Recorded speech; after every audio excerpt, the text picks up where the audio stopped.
May gabi brother. Brother, good evening. Mayong Good gabi. evening sa Magandang gabi. Bayan. Correct. Wah. Saan ka? Kira ba, brother? I think Marso naman gid ba? Oh. Marso naman ang atong sakto ba? Marso ba rin magawas nga video? Marso. Lagi Marso lagi ni magawas nga video. Anyway, piling na ko ba yung dali ra ang ba? Pasra kayo. Buyag. Kay hapon naman nagpasko. Ba? Ako lang feeling sa permiro nga bulan sa 2025 medyo taas lang kay itong January. Di ba? Pila ba ito ka weeks ang January? 39 weeks. Akong paminaw, inaanak kadugay. Sobra pas katunga sa tuig. Ba? Pila lang din sakto. Pila lang din kapilok Marso na dayon sa gibalusan sa tag medyo paspas nga pace. Correct. Pero imagine nimo hapit na mama ng first quarter sa year. Ba? Pila na tag episode karon? Exactly. Pila na ning episode ka? Kalima di ay kalima. This is our 5th episode. Dinagi ko bulong ihap mo. Pero buyag at least makaingon ta nga tsada ang dagan og pasalamat ta sa atong mga nagsubay sa atong previous episodes no nga ubay-ubay po ang mga interaction nato. But hopefully daghang salamat. Lagi para sa ako good indication na siya nga nag-evolve sa ta over time. Nanatay gapo nga microphone. Nanatay na-discover nga mga ilibnon nga dili makahubog di ay nga murag ilad-ilad gyud sa kagalingon kay before nato dugayon na atong storya ato sang i-introduce di atong ilibnon karon brother. Guinness na punta karon. Pero ang apan wala yung alcohol. No alcohol, zero alcohol karon. Wala na among mga pakay karon sa atong mga goan man away. So, di namin ninyo maingon nga bad influence me. Kay, di ba? Guinness double zero na siya, zero, which means 0% alcohol. Marami po siya ilibnon. Di lang pakubog. Abihan na to, be? Uy, hours. Uy! Tagali! De?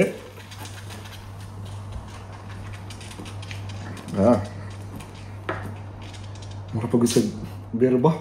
Marami mag-beer. Pero ako, chocolate. Murag na ay kape. Nalala ba? Kapihon, Guinness gapon siya. Guinness gapon siya by flavor. Pero wala na siya alcohol. Di lang siya makahubog. Meron nga po, no? Contains not more than 0.05%. Ay, ilad braining cell. Yapon kita naman nag-ilad aning mga non-alcoholic, alcohol-free. Pero may na lang. Kay ground up ba? Sa zero na lang. Ba? Pero maramak yapon pero marketing not bad. Marketing strategy ka po ni ba? Kung ikaw negosyante ka ba, himo tagkuan alcohol pero ang tinuod man ani ba nani gyud pakapil. Pero sige na lang. At least nata excuse ato mga misis. Oy wala mi ginom karon. Business mo sad karon. Business nata excuse. Business nata karon. So na excuse. Malinamnam. Lami gyapon ang Guinness. Correct. Sa atong hisgutan nga kuan karon nga topic. Anyway, namin topic wala mi nagbinakak mo mi topic. Alam mo topic karon kay this is I think murag pressing ni siyang issue globally. And I think isa sa mga dako nga maapektuhan ani nga topic kay ang ato ang nasod which is ang Pilipinas. Kay kini siya og di ato dugay-dugayon atong hisgutan karon is all about climate change no and effects or impact sa climate change sa ato in the Philippine context. Nakay kadugang ana nga mga points. Oo. Ang kuan nga ni kay since di ba the Philippines is made up of like different islands, archipelago man ta. Tapos unsa man gid ang gakahitabo kung naay climate change mo na ang mga bagyo, mga dagan kaayo factors kuan. Pero mo lagi mas maapektuhan mo gud ta kay tungod kinamgud group of islands mo siya. Di siya kanang tibuok bitaw nga island. So di lang ka makasulti nga ang Luzon ray maapektuhan, ang Visayas ray maapektuhan, pero tibuok Pilipinas gyud. So medyo sakto tong sulti ni Brother Sam na this is a very pressing issue karon kay mas gakagrabe mo gulang climate change. I mean, I don't know if maiwasan pa ba siya. I don't know if napabay mga plano ang mga government agencies or ang mga global institutions na we are partnering with. Pero we'll find out kung unsa ba. Pero happy ko nga nastoryahan na to ni karon kay, di ba, dili lang manggod ang kita na dili sa UK ang gakaapektuhan, dili lang ang US, dili na po ang Pilipinas, pero tibuok kalibutan, pero mahilabi na gid ang Pilipinas. So this is a very good topic. Tinuod na siya, brother. And just to add facts sa katay mong gisulti nga ang Philippines is made of 7,000 plus islands nga kita archipelagic ang ato ang nasod na ang setup. I mean, more or less Southeast Asia. Pag win kag Southeast Asia, predominantly mga group of islands mo na sa diha. Sakto. Pero natungod lang yun ang Pilipinas nga nahimo siya nga vulnerable or sabi binisayaan ang vulnerable be kanang sabi binisayaan, brother. Basta in any case kanang dali or dako ka og risgo nga yes, taas ang risgo nga ikaw maapektahan. Ana na lang nga pagka butang nga konteksto nga ang Pilipinas kanang dako og risgo maagian og bagyo, particularly kay according to statistics bisag imong i-google karon at least an average of 20 typhoons ang maabot sa ato kada tuig, di ba? Correct. Makumpleto na lagi nimong alphabet. Sobrang gani. Balik dali kay usahay, di ba? Pila na alphabet? Pila na ba? 26 na ka kung 26 kung kuan na international, pero kung apil ang Pilipinas 28 kaya pa man ta enye. Tama. So, pero 20 on average, pero una-una mo 20 ba gyud sa karon lugar nga context. Basing kani mga early 2000s or 1990s ni nga statistics niyo, pero when you think about the recent mga happenings lugar or events, sobra na siguro mga 25 kapin maabot na siguro 30 ganing mga tagabalo. Di ba kadumdum masauna na Typhoon Yolanda, why na galing na unsa man ang why ika-25 sa litra? Murag di ba? Also technically niabot na tayo og ingana. Why? So Yolanda ano sa bas? To niabot Yolanda 2000. Yolanda is 2013. Typhoon Haiyan. Definitely after Sindong ba? Sindong kay 2011, 2010. Nara diha ato na i-check din mo naman sa tan din sa kung murag gamay nga kodigo. Portolo. Be. Wala gibutang. Pero I think nasa mga sakto ka, nasa mga either 2010 or 2011 na diha nga mga kuan kay. Kaya kadumdum ko na is NSTP man kuan nga panahon, brother. College ko na sa Cebu ang panahon. So naluwas ko sa kuan sa kana nga dilubyo, pero in any case that's what we call sa kung in English lugar disaster na siya. Disaster niya. Or ug sa Binisaya katalagman. Kana. Sakto. So wapo gini nga topic ato storyahan karon, brother. Lagi. So ato lagi marag kuan ang mahimayon nato in a more kanang structured nga discussion karon. Unahan nato storyahon ang kanang increased frequency and intensity sa mga bagyo kay relatively speaking kahimdum ko sa una mga bata-bata pata di lang ko magsabak no sang matuig pero di kay pangka na ug mag-ulan sa una dili ra kay siya tanto nga kana bitawng tibugsok ang ulan, kana bitawng murag mag waterfalls kakusog ang kuan taligsik di ba sa una batay ka magulan siya pero kanang murag alindahaw or kanang kuan lang smooth lang kay siya transition niya pila ka oras murag mawala dayon. Pero over the murag let's say past 10 years or 15 years ago sa mga bagyo lugar murag pag muulan gani murag kanang tibugsok diretso ang ulan nga isa ra siguro ka pisik sa taligsik murag basa na yung tibok lawas. Exaggeration lang ang pag-istorya ba pero tinuod ba nakakita ba nato di ba? Na feel na nato. Kaayo. Di ba? Ikaw unsa man yung murag experiences? Siguro ang kanang tibugsok gid kayo pero at the same time murag lahi na pod siguro over the years because of what happened during sa mga typhoons atong nangaagian. 24 naman to. Siguro, kung 2010, siguro itong Sindong, 2025, that was 15 years ago. Siguro, Siguro, karon mo good, every time we hear the word typhoon or bagyo, Pero lahi na siya og effect ba? lahi na siya effect sa to. Uy, bagyo, kadali lang, checks pamilya, okay bantanan, plaster bantanan, nakakuan na ba. Murag ingana na siya, di ba to para sa una nga, uy, kusog ulan. Okay na. Tipok din ta barkada ka mga ligo ta. Ingana Diba? ba sa una? Diba? No, kay murag kabalon mi nga ni bagyo, kabalon mi nga kusog kay ang ulan. Pugawas mi kay mga ligo mi ulan kay bagyo. Katungod di ba kung bagyo mas dili kay siya ingana sakto ni sulti, dili siya tanto ka kusog. Pero kabalo bitaw ka na taas-taas ang agi so malingaw ka maligo kag ulan. Gani. Kada bitaw kabalo ka nga taon-taon pa ni mawala mga siguro mga 30 minutes, 45 minutes so malingaw pa ka maligo. Karon mo goodbye lahi ng epekto marag hadlok na bitaw siya munawon, which is I don't know if it's a good thing or it's a bad thing, pero siguro magud ang fear is somehow synonymous to preparation. Amat lang ha, pero nami ubang tao nga dili pagapon mga prepare, pero karon magud because siguro of grabe nga reinforcement sa media, sa mga friends pod or sa di ba bisa aso mo nakakita when you hear about like typhoon, nakaakibat na gid ng NDRRMC nga mo help sa imo on what to prepare, how to prepare typhoon or any disasters na pwede na ito makakuha, di ba? So, sakto, tinuod ka na nga mga, valid ka na nga mga punto ng imong isulti, brother, kay usahay, pag mugawas na ganina either sa radyo or sa TV or sa videos na magaling makita nato nga mga balita, ma-associate na gid nato diretso ang typhoon to flooding, di ba? Or bagyo to flooding or baha.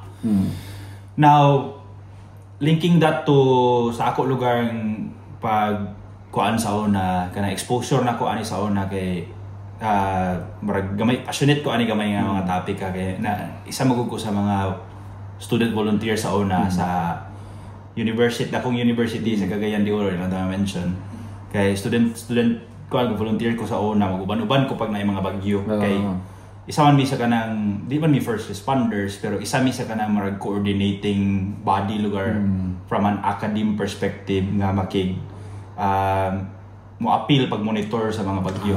Okay. So, dito na ko na nakita nga labi na ang katong mga residente nga nagpuyo daplin sa mga kanal, mga suba o kanang daplin sa baybay. Sila gyud ang mga maapektahan dako widely sa kaninga mga events or katalagman kay tuod man pod according to statistics daw ang mga nagpuyo pod diha mao pod ang pinaka vulnerable nga grupo sa society kay most of them if not all siguro kay napod sa mga parts of poverty nga group of people so kana no murag dako kay nga impact sa ilaha niya sila pagid ang kakaigo nakita nako na in my own eyes nga dako kay na siya nga problema nato kaayo di ba kay well di na nato ikuan ang drama daghan gyud kayo kaguba nga mga balay daghan pod negosyo nga kakapitahan pag maabot na siya nga mga katalagman more ben nang evacuate ang mga tao sa covered court or sa dalon ng mga apektahan niya. Inaana ang reality. Inaana ang reality nato sa kuan. Sad pero mao gid ang reality sa Pilipinas nga context. And that is of course a byproduct sa kini atong giingon nga climate change. Ba? Nakita na nato ang science, nakita na nato ang data. So kung may atong pwede ilalis ana mo na siya. And linking that to say rising sea levels of course or binisayo na to nga mutaas ang level sukod sa tubig kay tungod gakahilis na ang mga ice sa katong itawag nila polar ice caps kanang itong nasa mga lugar nga medyo kuan bugnaw gakahinay-hinay na siya kahilis kay tungod ang atong kalibutan nagkainit na siya so sa may apektahan ana katong mga nagpuyod sa baybay kay ilang livelihood di ba kanang mga fishermen or sa bana nga mga tao nga nangitag panginabuhi diya nga mga area sa isa sila sa mga affected nga kuan and Cagayan is also a coastal di ba coastal man nga syudad Makahalar Bay sakto so isa sa mga affected nga mga areas Ikaw, basig na kayo mga diba sa ako to, marag gusto na po na ko i-add ba nga. Katulagi, basing sa among topics po before, diba, the Philippines is actually an agricultural country. So basically, more than siguro 20-30% sa livelihood sa mga tao sa Pilipinas, reliant pa sila sa agriculture. So, uban anak fisheries. Ako uban anak kana mga palayan. Pero, you know what? Because of climate change, di ba natin kinatawag na El Nino or La Nina, di ba? La Nina is like drought. La Nina is sobra ang kainit. Tubig. Sobra ang ulan. El Nino. El Nino ang drought. Mo ba? Okay. So, di ba kung nainana, I mean, kung ianak man di ang kaso, dako ka siyang epekto sa livelihood sa mga katawhan sa Pilipinas. Ilabi na gid sa mga katong gina-mention ni Brother Sam kanina, sa mga nagpuyo sa coastal areas kay mainly mo na ilang livelihood. Diba? And then kana pag yun, ironically, since mao na ilang livelihood, sila ang nabilong na nasa poverty line. Tinuod. Diba? So sila ang mas kinahanglan og tabang. Sila ang mas maapektuhan. Kaya alam bitaw like gabi lang ka-ironic ba kay sila na unta ang gadala unta og, di ba? Income dapat sa ato sa Pilipinas, pero sila ang mas grabe og vulnerability. Sakto, vulnerability in terms of the effects of climate change. Na naman nadaan ang mga bagyo-bagyo. Dugay naman ang bagyo-bagyo, pero karon man gud mas nilala man gud. Kay di ba mention ba mo ganina nga when you talk about typhoon or when you hear about typhoon or bagyo, kaakibat ana flooding. Correct. Di ba? Tapos dili lang flooding na kanang ingon lang taga-kuan lang. Sa Bisaya sa Angkol. Tagalapa lang. Pero, dili, lapas pas mga atop sa mga balay. Kayo. Yun. Pero, di ba, di na siya sayon. So, napagay, uban na nga matay, di ba? For historical, kuan, kanang atong commemorate naman ito ang itabo sa Sendong, di ba? Kanang kaniadto. Kato sa itong, kato lang mga notable typhoon in the Philippines. Typhoon Yolanda in 2013, we had more than 8,000 fatalities, di ba? Typhoon Odette in 2021, very recent. We had 375 deaths and over 500 injuries. Tapos Typhoon Rolly in 2020, we had 25 deaths, 399 injuries, pero ang damage was around 11 billion pesos. Di ba? And grabe, pero I mean, the number speaks for themselves na. 2013, siguro, because of less reinforcements, daghan kig nakamatay. 8,000 people ang nakamatay. Pero siguro because we had evolved nga, we accepted the fact na grabe kay ka-vulnerable ang Philippines in terms of mga natural calamities and possible casualties kung ay mga typhoon. At least man lang in the coming years kato mga 2020, 2021 mas nigamay na ang mga namatay aning sa Typhoon Odette in 2021 375 in Typhoon Goni or 2020 Typhoon Rolly it was 25 deaths pero diga pa na to mo ko na nagapoy ga kamatay, di ba? So I mean the numbers speaks for themselves na dili lang mga tao, dili lang mga butang or mga negosyo ang nakawala, livelihood sa mga tao, mga balay, kundi pati mga tao. I mean, from a human perspective ba, kung tanawan nimo sayo na mo kayo maingon kag pareha na niyo, tanawan niyo statistics, 8,000 fatalities, 8,000? Kamay raman kayo na. Pero imagine na, tao ba na? Correct. 8,000 katao na matay tungod anang bagyo. Na sila yung mga pamilya, na sila yung mga livelihood, na sila yung mga negosyo, na yung mga ari-arian nila diya unsa ba. Maragula na to na nalimtan na to ang mga human aspect bitaw nganong this kaning nga makatalagman is really has really a detrimental effect sa ato ang pamuyo. And to think kaning mga fatalities dili siya kanang katibok Pilipinas, kani siya nakakumpulo na siya sa isa ka community or isa ka region. Kaya di ba kay pag day bagyo mas maapektuhan nga Eastern Visayas or Western Visayas. So nara na diha, for example kaning Yolanda, kanina mga fatalities doon na sa mga Tacloban, sa mga Leyte, diha. Nara na diha. So kailangan na sila tanan. So dili mo ba kaingon nga gamay ra man kana 8,000 sa atong population karon na 119 million, unsa naman na 8,000 pero tao ba na ba? Tao ba na? Correct. Usay malimtan mo nato ang kanang human aspect sa ato sa Pilipinas kay basin numb na kay naana na ta bagyo. Correct. Matay ana pero dili na siya kuan kay mo siguro nang siguro walang ko panagda lang niya ako. Kulang yun siguro og kanang reinforcement or kanang pagpangandam ba sa kanang mga inana nga events katalagman. I mean, di naman ta politiko pero up to the decision makers mo guna siya nga kuan aspect ang implementing o saan pag-implement ana pag naay mga inana nga katalagman. Coming from the academic side lugar ako, all we can do is do research nga giwarn na mo ngayon ani ang may tabo na sea level rise, na kusog intensity maabot nga mga bagyo, mao ni siya ang mga mitigation factors hatag na tanan sa gobyerno pero it all boils down to implementation mo gud nila. Wala gyapon pulos ang mga studies nga i-conduct sa mga experts or mga scientists kay dili man lagi matagal og importansya ang kaninga mga aspect. So, mo na ang consequence diya na fatalities. Correct. Pero ako lang sad ba?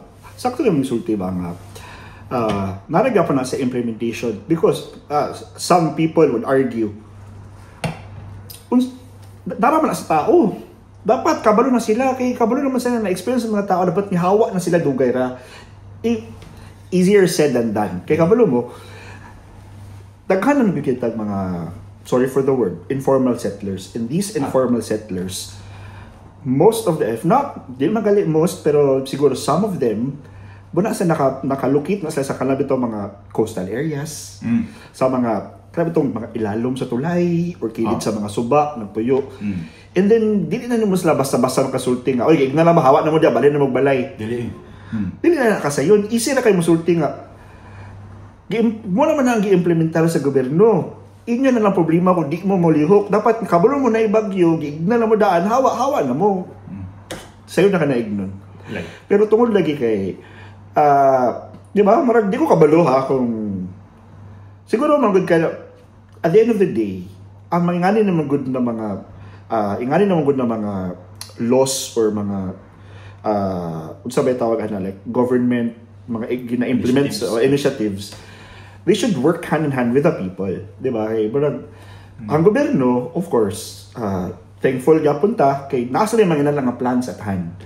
Pero at the same time, ang ila ramang kung siguro di man ako gina-blame ang government gyapon, pero siguro taganog pagtagad ang mga tao ba nga dili naman na ingon nga igor gid mo ma-implement how to kana ba to mga short-term solutions na kung naay bagyo ingani. Kung naay bagyo mo dapat buhaton. Kung naay mga gasaka na ang mga levels mo ni buhaton. Aware naman ta na nga every month na agi bagyo. Every di ata kabalong di naman na maundang. I don't know kung kalusa pa ba maingon na maundang lagi ng bagyo, di man ginaundang forever naman na. Pero what are the long-term plans? I mean, dabay kaniban ng mga informal settlers na naadinhi, are they given the sabakan na bito mga balay or mga shelters na dapat nila balhinan? You cannot just tell them to leave their current space. Di ba? Makipatay magina sila. Correct. Mo man niya mo nadakan, ano niyo ipapahawa. Dapat plastaran sa unta, di ba? Sakto tayo mag-sorting kanang naag man gid tamang gi preparations during kuan. Pero more than that, unsa man plano sa gobyerno sa mga tao nga vulnerable na mga space, di ba?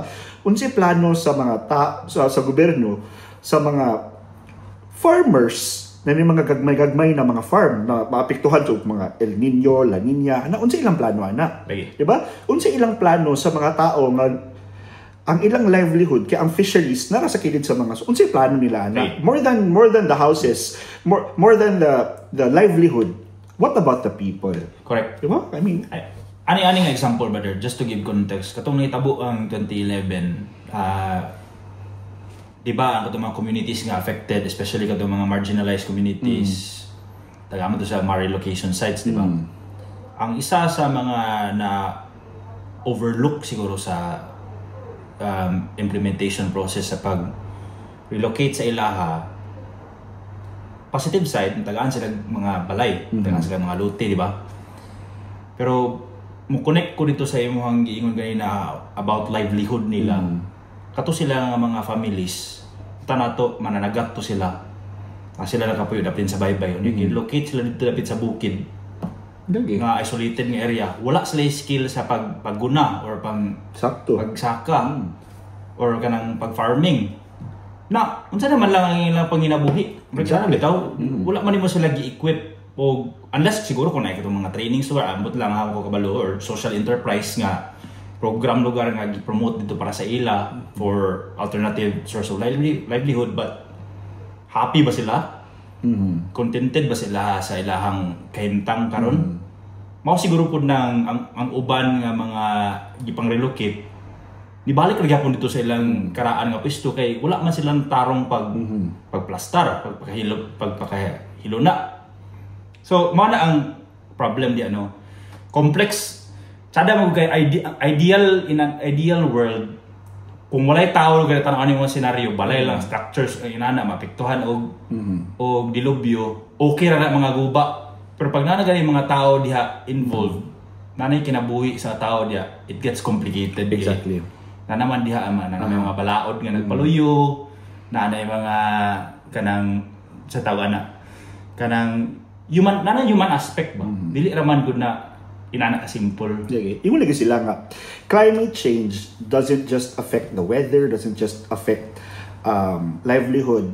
It affects human rights. Oh, yeah. Diba? I mean, daghan kayo dako kayo ang topic about climate change. Pero I just want to kanang i-relate lang ako to yung gusto rin kaganina about katulad kung fisherman ka or mananagat ka, butang ka sa bukid, bubalik gud ka sa imong kuan, wala mo gud kay wala maka-abilidad. Pero nalang ko yung nakuha na example ba, and I hope na i-continue unta niya sa mga kakuan kay kadumdum ka sa katong Cagayan tong nagsendong.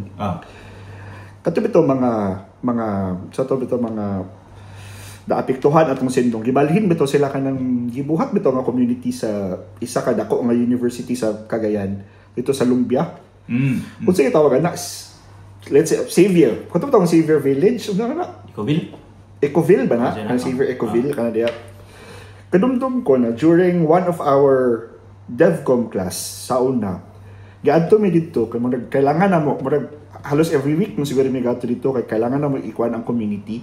Pero I don't know if kani ginabuhat ba gapon sa tanan, nagbuhat og mga relocation sites especially katong mga na displaced na mga tao during mga ingani na mga katalagman.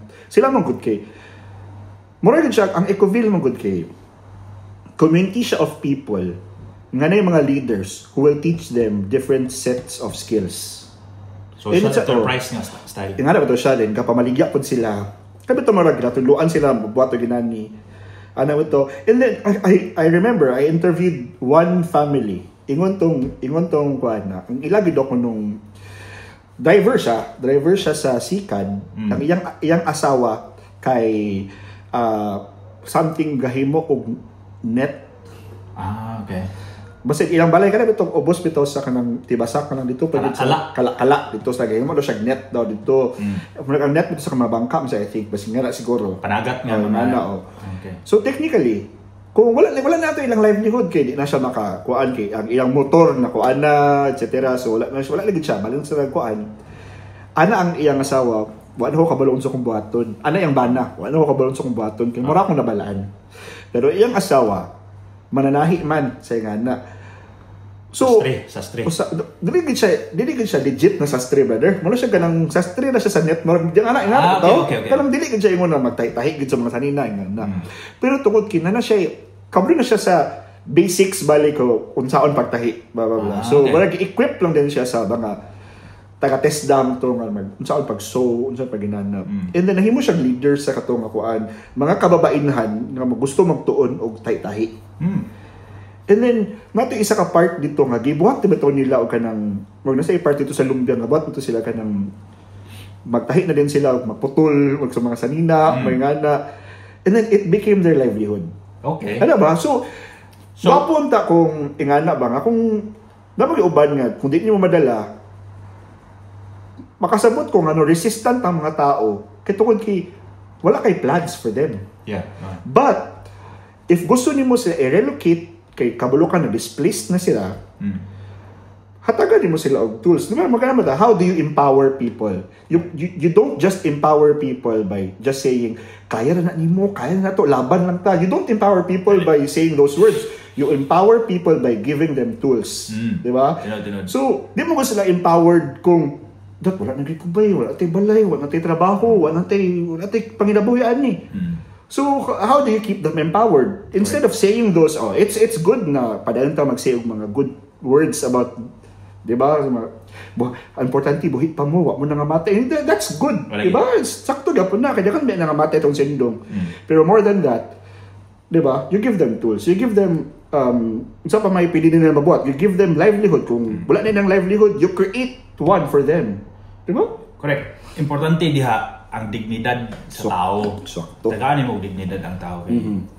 Mo man siya ang I think magkakalimtan lagi sa kadaghanan about kana may na namang IDPs or internally displaced people na di ba? IDP. So wala gina ang element diha of I mean that's already part of governance and implementation naman na siya wala na ko ka sinati diha nga lugar. Ako more on the scientific nga side talking from disaster kuan lugar background. So mo na siya ang marag mga nakita nato no nga patay mong giingon good example man to siya of governance nga initiatives o partnered with the private institutions. So good to siya nga example. Katong natay murag video nga kuan ba there just to relate lugar sa atong makita about fisher folks ba. Ito na ning i-play para lang murag matagaan sa tagamay nga kuan. Okay. So we have a video. Gusto niyo introduce unsa nga video, brother? Kuan siya of course this is all about kanang climate change gapon no, particularly Philippines coastal communities battling rising sea levels. So I think pwede ba i-mention si Al Jazeera man ang nagkuha na nga video naman ni sa YouTube. Gamay ra man siya clip but to give substance lang sa itong istorya karon ba para sa itong maminaw po. Okay. So, modern times, so let's all watch this. Ba? Ariel Cortez has been a fisherman all his life. He grew up and started his own family in this coastal village in Manila Bay. But life has been hard over the last few years. And now he's thinking of moving somewhere else. Catching fish for us now feels more like finding luck. We have to head out further at sea to fish all day, hoping to come back with a bigger harvest. That means we also need a bigger boat, which consumes more fuel, and there is not much left for us after that. More than 2,000 families live on this part of Manila Bay. Many of them have been living here for generations, and almost all of them are dependent on fishing for their livelihood. People here tell us the sea level in Manila Bay is continuing to rise, and they've had to raise the floors in their homes to avoid them being submerged. They say this rise in sea level is due to climate change. It's rising by 12.13 millimeters per year. And if I'm not mistaken, the global average is a little bit higher than 3 millimeters.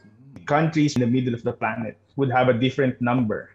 And for the Philippines, it's 4 times higher. The Philippines accounts for less than 1% of global greenhouse gas emissions, but it's among countries most at risk from the impacts of climate change. And like other poorer nations at risk, the Philippines says finance from wealthy countries is essential to deliver on their climate plans. for the poor. President Rodrigo Duterte says the poor are always playing catch-up with the rich, with no hope of ever succeeding in closing the gap. He says that's because developed countries, who remain the biggest polluters, choose to do business as usual. Developed countries must fulfill their long-standing commitment to climate financing, technology transfer, and capacity building in the developing world. This is a moral obligation that cannot be avoided. Ariel Cortez says he may not fully understand the science behind climate change, but he lives with its effects every day. Jamela Alindogan, Al Jazeera, Manila. Ba? So, although kato nga video was 3 years ago, I think magkakita gyapon nato na siya nga murag effect karon kay tungod lagi kung katong gi-mention nila ang mga developed nations unta nga sila ang dako o contributor to greenhouse gases as the video suggests. Murag wala sila nasayod or they just think less of kanang developing countries such as Philippines nga sila day ang murag kaigo sa kanang effects aning mga greenhouse gases kay mo bitaw nang karon nga nanay mga initiatives nga for example uso na magkaroon ng mga e-vehicles karon di ba just to lessen the greenhouse gases. I think that's para sa ako personally that is a positive kanang move nga kita diri sa UK kakita na nato ang halos mga katong mga old school nga mga sakyanan face out na nila pulihan na katong mga more energy efficient nga mga vehicles. I think that's a good awakening base atong katong giingon nga data nila kay for some reason nasa siguro yung pressure sa kanang katong UN or kanang sa banang mga kanang environmental kanang forums globally nga mo kuan na sad siguro mo voice out na pud siguro ang mga developing nations such as Philippines regarding ani mga effects ani kay this is really a pressing issue. Sad lang kay ba? Itong last statement ni Jamela ba? Itong reporter. Ano siya? Si Ariel daw kuno he doesn't really understand what climate change is, but he's currently living the effects of it. Tinood? Bay, grabe kito kakuan, grabe kito ka powerful. Kay sayo nangag tat unsa ultimo ra ilang feeling na ultimo ra man go. Bitaw. Ba? Para nagat ra man go pero para makakuha pagali may og mga isda diri kailangan pa ko magrenta og dako nga bangka. Pero kung magrenta og dako nga bangka, mas mo gasto ko og gasolina. Pag mauto ko dito, gamay ra pud ang makuha. Lugi pa mi. Ba. Gabi ka sad nga reality ba? Pero mo na gina siya karon ang kanang new reality nga mo na gina siya gaka-experience na to siya. Now naapoy mga chain of thought karon. I don't know kung conspiracy theory kapon siya nga lakaw or aspect. Nga mayon sila nga lagi ang atong data karon gagakita is only this inanira nga span atong gagakita. 2025 for example, taman ra sa katong ano sa ba? Early 1990s, 1900s or nana kay mao man atong recorded data. What about if atong i-expand ang time scale long before katong niabot duga tag mga katong napay mga dinosaur nga mga panahon nga kung i-stretch nato ang climate activity or kanang ang behavior sa kalibutan nato nga panahon, di ba na may mga changes ato gyapon gikan sa ice age na himutag medyo kining katong mga nag-evolve na ang mga animals, di ba nanay katong mga napay mga mammoth ato nga mga time cavemen, etc. Hantod niabot din sa modern age. Kung tanawan nimo ang dynamics or behavior sa kalibutan ato, tama siguro gyapon yung murag hitabo nga atong melting of the ice, saka ang sea level, Tabo na siya dahil to si Noah's Ark, nga katong nahimo dahil tubig tanan, nisakay si Noah sa iyang boat. Dayon, nawala, na-evaporate ang mga tubig, nanadayin civilization. So, to cut the story short, basin daw, according to conspiracy theorists, basin daw, cycle na siya sa kalibutan. Mo na ilang argument. Nabi ay marag, abot lang ha. Open-minded man nga tao, di man networking. So, nabuak ta, karon pabalik na sa ana lugar. Yan ba, marag cycle lagi. So, hunanaon mo inana nga scale ba? Kay ato naman kung gitan-aw karon is inanira atong gibasihan nga data, okay ha? Okay, early 1900s to 2000, lagi na climate change kaya kita na to ang temperature gi-drop or gi-rise ang temperature. Inani ang effect. What about kung i-drag na to ang time scale inana? I-expand na to. Makita niyo ang trend lagi naman lagi ups and downs sa atong trend from katong way before. So ang ilalaging argument karon is basin cycle ron sa tibuok kalibutan. Climate change is just a natural reaction sa kalibutan. So para mabuang lang ang paminaw ba basin day. But so may mga kuan na take. Amot ba hindi ako siya makakuan kay murag I don't know. Kaya di magiging kay ko wala ba kay ko na-introduce kay mga conspiracies na may nana. Pero kasabot ko sa imong point na it's possible. Di ba? Posible siya. Posible gid kay sa tanan nga marag kung tan-aw na nimo ang bigger picture, it could be just a normal cycle.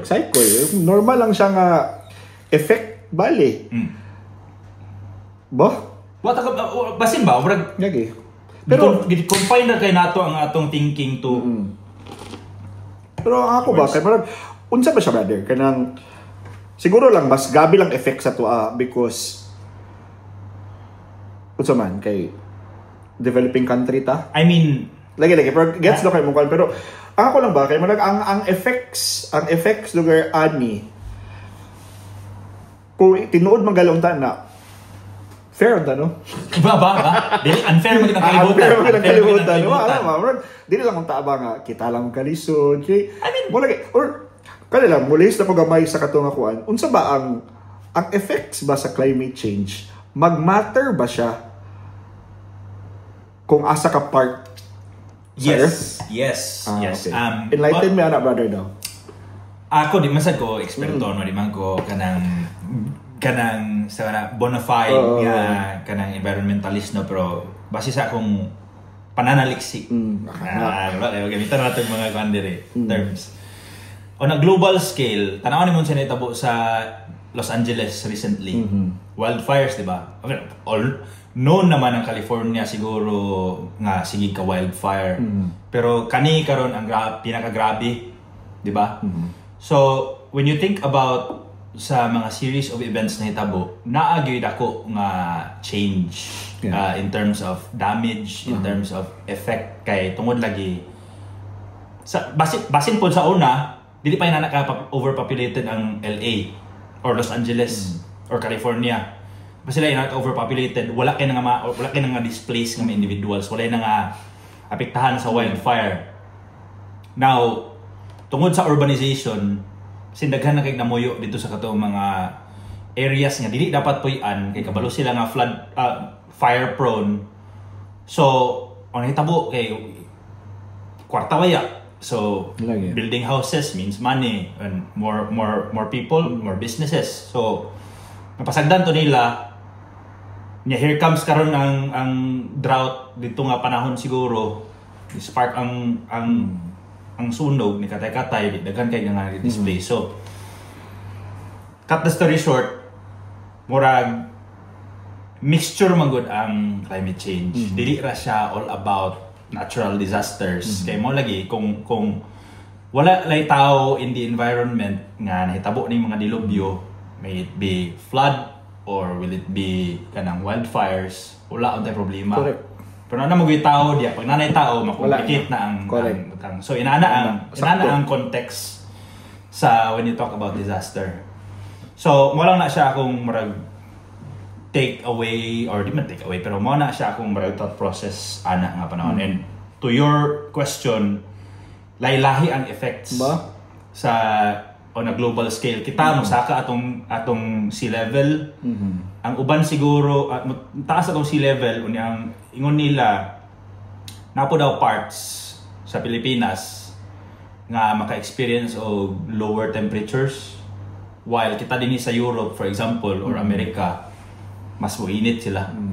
So murag naay murag shift sa heat wave mo ba na?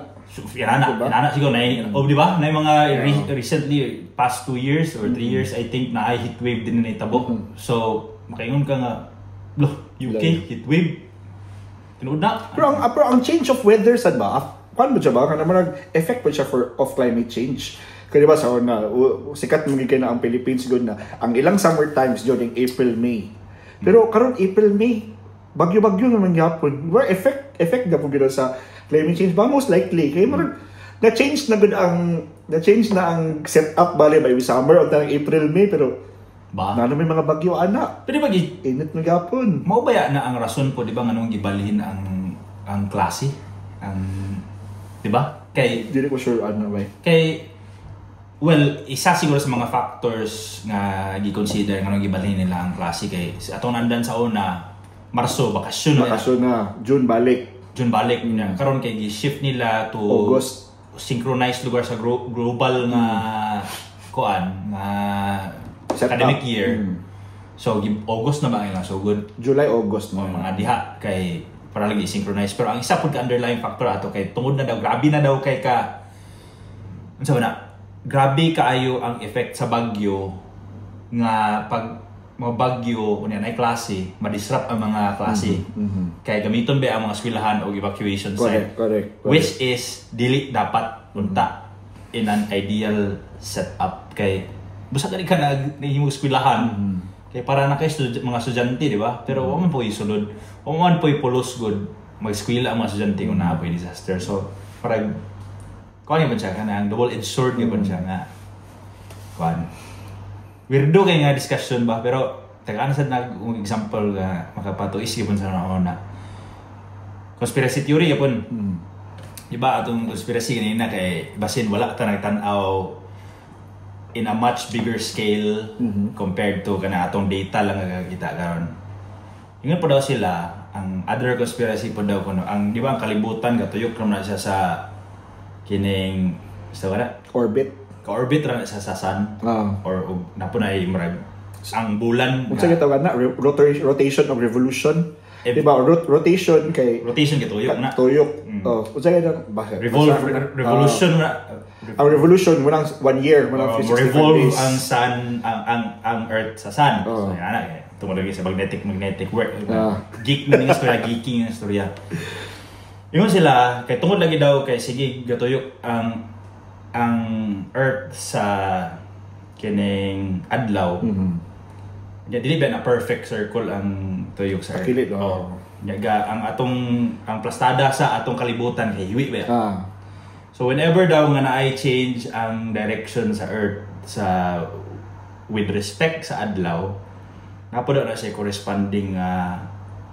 murag effect pod sa kanang weather or climate format sa atong earth. Wala ba ingon sila nga nag-shift ang ato ang weather pattern karon kay tungod nag-shift pod ang magnetic fields sa kalibutan. Weird na kini nga storya pero kung kasubay mo naag maayo. Napod ba siya point truth kung magnet lang example dula kag magnet positive mo repel ba gina siya di ba so meaning kung naay repulsion nga aspect sa kanang eksperimento ni mga magnet to magnet kung ilayo lugar nimo ang magnet sa each other di na kay siya less na kay yung repulsion pero kay imong siyang idulit murag mag-resist sa imuha di ba example lang grabe na kini ka mga weird nga mga theories pero naabay siya yung murag sense ba kasi sense lupad na tayo ni brother weirdo na kini nga mga storya pero basin wala ka nang think outside the box usay makaingon ta nga mga buang mo ning mga tawo nga storya nga inani pero kung imo lang silang i-read between the lines. Correct. Nabi sila sense ba? Nice sense. Kakuan na ka ba? Ba? Basin, who knows? Basin sa'yo pang science or kulang lang ang data sa science or pero at the end of the day man lagi storya mo gud sa kinabuhi sa tao. Diba nga ko ba kay kita mo tanan, tanang nagakahitabo sa tuwa is explained by science. Pero if kana manggali siya nga, I don't know if it's called a phenomenon or unsa manggali kung kana manggali siya nga conspiracy is backed by facts, is backed by kanang mga studies behind that, there might be truth to it, di ba? Or siguro basing dili na gina share nga information because I don't know, ano po. Pero, di ko kabaloon si effect ng dili na share or what. Pero, if there are people sharing those things, studying those things, and there are people who believe na kakahappen na siya, dako may possibility nga, same po yung ilang understanding sa mga, di ba? Wala may dautan to challenge those kanang current theories or kanang mga kanang thinkers lugar nga na establish or kanang mga discoveries nga nakita na nato karon. Di ba? May problema ana. Busa ganin nato gay challenge ang kaning mga traditional nga mga theories kay para ma-expand nga atong knowledge. Yes. Siguro naturally kita magud as human being mas ganahan di naman sa kwan pero di ba kung kita maminaw tag isa ka reporter nga nag-report nga news, we tend to believe that muna ang truth lagi, di ba? Kay kita magud naturally ganahan mo gud taog security, ganahan tag assurance. Kung nakay pangutana gusto ka matubag diretso mo, di ba? Ganahan kag assurance na okay, mura bitaw musulti kag kalabit ang climate treaty sa Paris, bla ana. So kung namagana sila commission din na mga team of people nga nag-create ana. Nagsulti sila, mo na ning kakahitabo karon sa tibuok kalibutan. Mo na ni dapat buhaton bla bla bla. Mas ganahan magutag atong kinabuhi. Dapat to rules lagi. Atong kinabuhi kinaay natay gisubay. Nay gisubay ba? Mo nang kita mo tuo gid ta nga mo na ang sakto. And sometimes pag nakadungog ta din ng mga theories, we tend to mo negate na din tanan. Di ba? Tinuod kay nagsulti naman tong kuan pero wa ta kabalo. Pataka ni siya. Exactly. Diba? Pero kung walaon ba na to nga sense of security or sense of assurance na to, kana na mga tao, kana na mga kung sa para diya na mga NGOs or mga government institutions, global institutions na nagsulti nga na, pero naalay isa ka tao nga nagsupak na nga na, tapos katong po na tao is backed by facts po. Basid eh. Di ba? Just have an open mind. I mean, wala may paan. Pero mo lagi, mas siguro kung dahan kita gatuuhan, maglisod man pud kita kung asa atong ground. Di ba? So manang mas maayo kung kanang mutuo magalimaan na it's fine. Kung mutuo mo sa gobyerno, it's fine for as much as possible.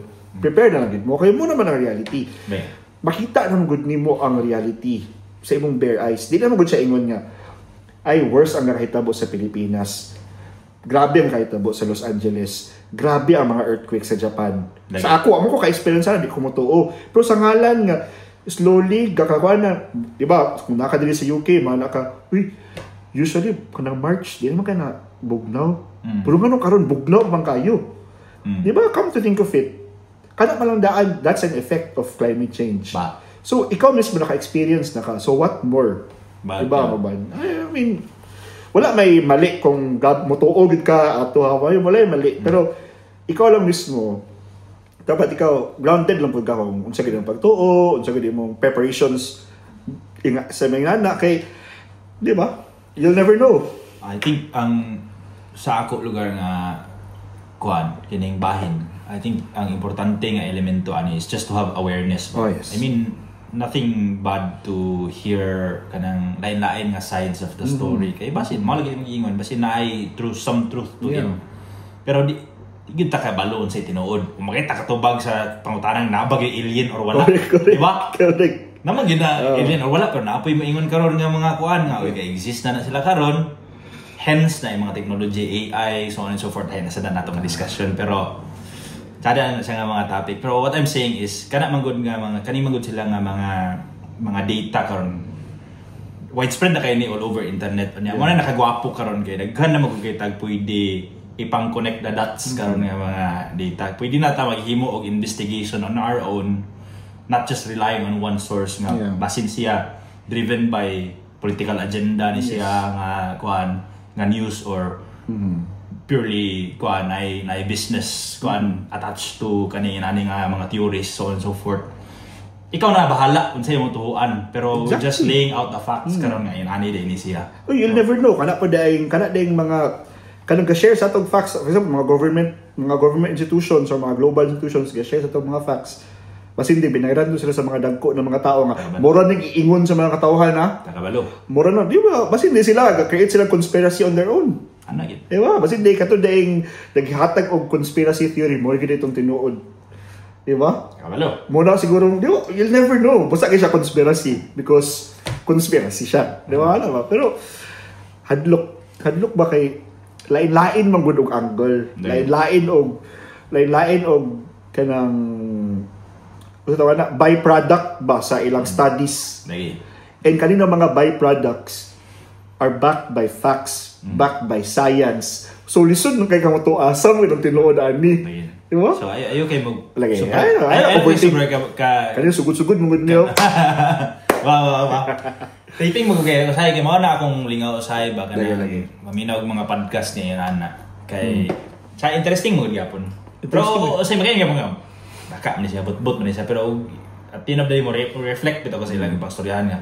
Masin din. Masin mo gid na sa akong murag mahatag nga konsuelo ani nila. But murag bay mga atong mga na hisgutan brother. Sa may atong mga huling pahabilin sa ato ang kaning episode. Napaba kayo murag gusto i-emphasize or siguro ako lang. I just want to add some details or some information na akong nakita ba.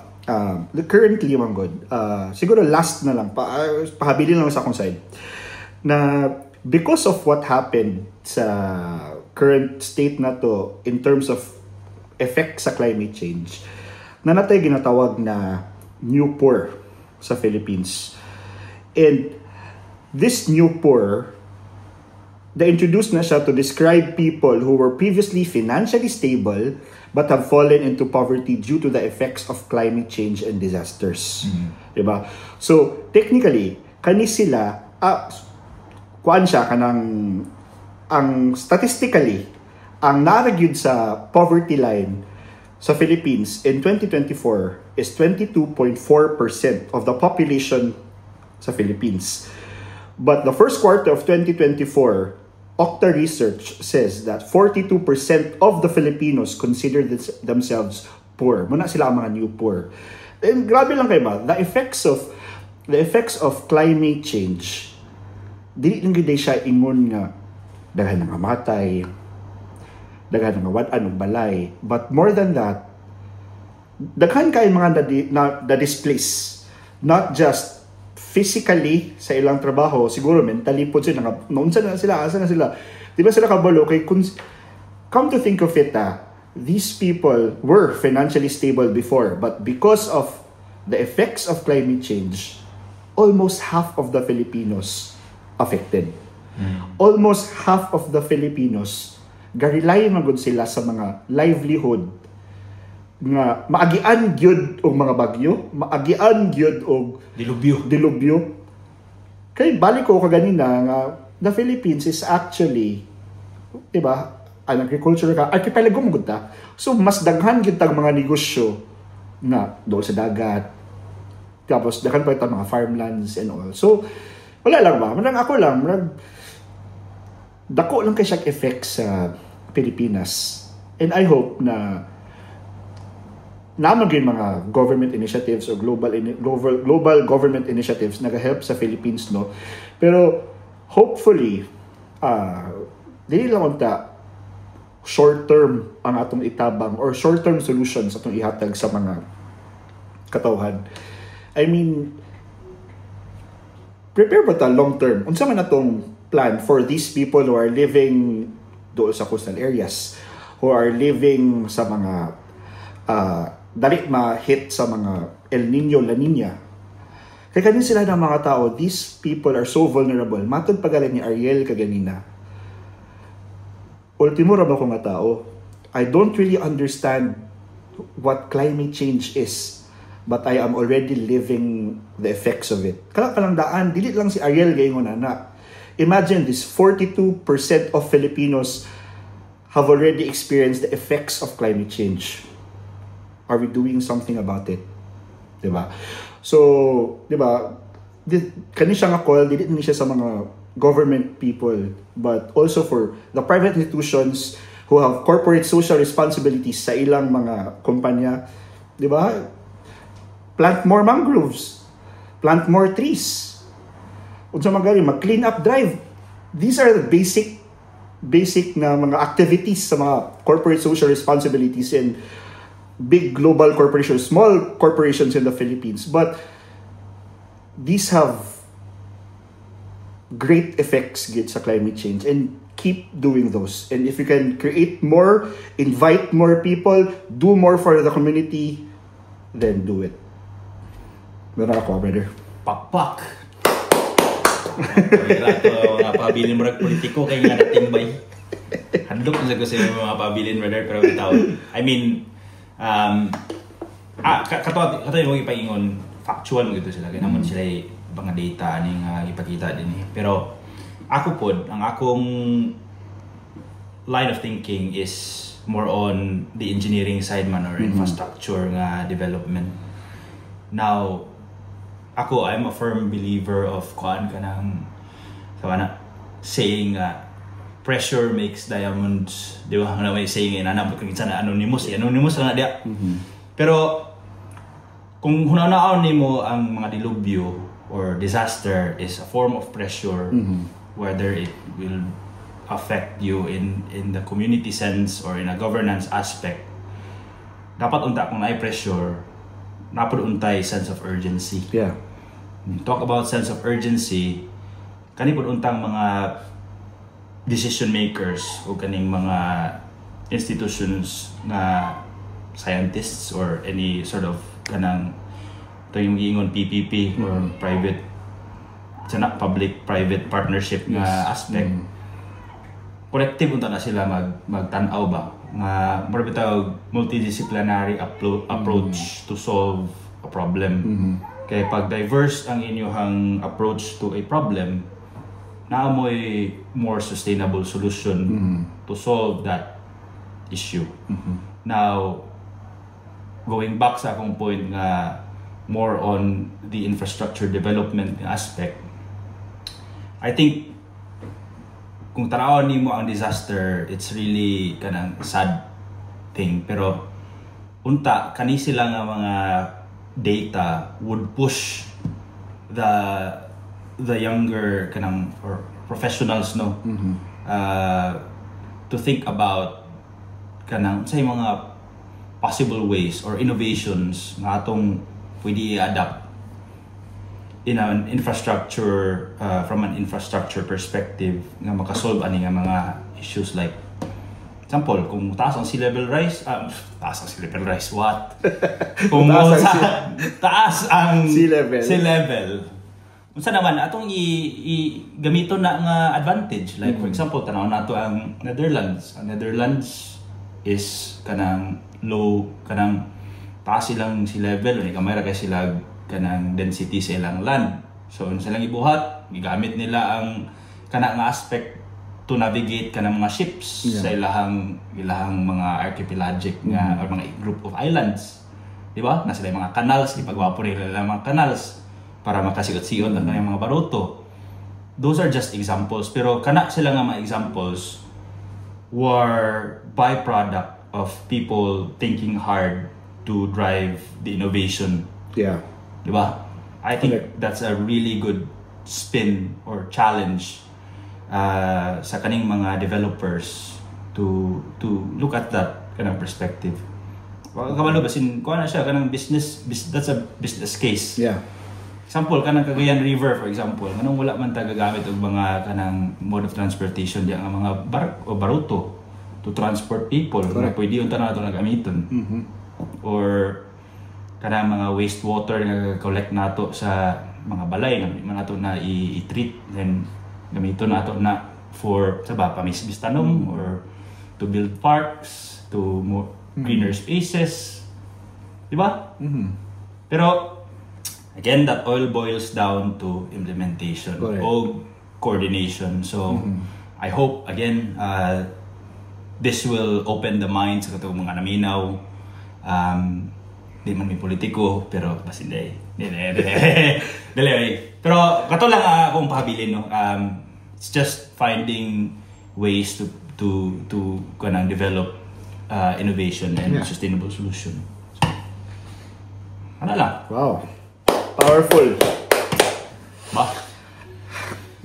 Gihamos ko ba eh? Gihamos ko. Pero, dahan kong na-learn. Dahan kong na-realize. Ba? Ito, ako lang itong, gamay lang na addition, itong giingon Brother Sam ganina, nga itong mga renewable resources na pila ito mabuhat bitaw. Ginabuhat naman na currently. Pero I hope na napagin-untay mga sa tarani institutions, siguro ang gobyerno mo fund bitaw para lang mas spread out siya sa mga mas kailangan na mga masa. I mean, basin mga matagaan og better livelihood ang mga tao. Yes. Rather than investing in agriculture. Exactly. Instead, I mean, dili man na to ginegate ang agriculture kay vital man na siya nga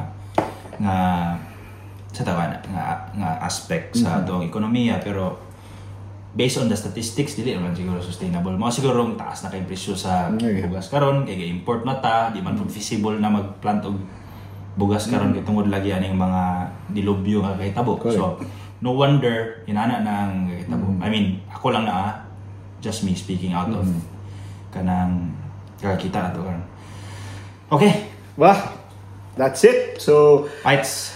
Guys, thank you kayo for still watching us, still supporting us. So please continue to share, like, comment, and subscribe to all our social media channels, and especially our YouTube and Spotify channels, where we post all of our complete episodes sa Beerness Brothers podcast. Also, kanang i-challenge na ako sa katong mga nakasubay o paminaw, no, or kanang naminaw for the last pila ka episodes. Kung mahimo, butang ninyo dito sa comment section asa yung mga ganahan ng mga murag key points or kanang discussion points para, or kung naba mo yung mga pangutan na pwede na ito tubagon through comments o unsa ba para interactive po na atong dating. O kung namo yung mga gusto ipang raise nga mga kanang suggestions sa next topic, welcome yun na mo siya. Welcome kayo. Comment down below. Alright? Okay, brother. That's it, brother. Salamat kayo. Salamat. Cheers. Gabi diha kaninyo. Good night, good evening, my Beerness.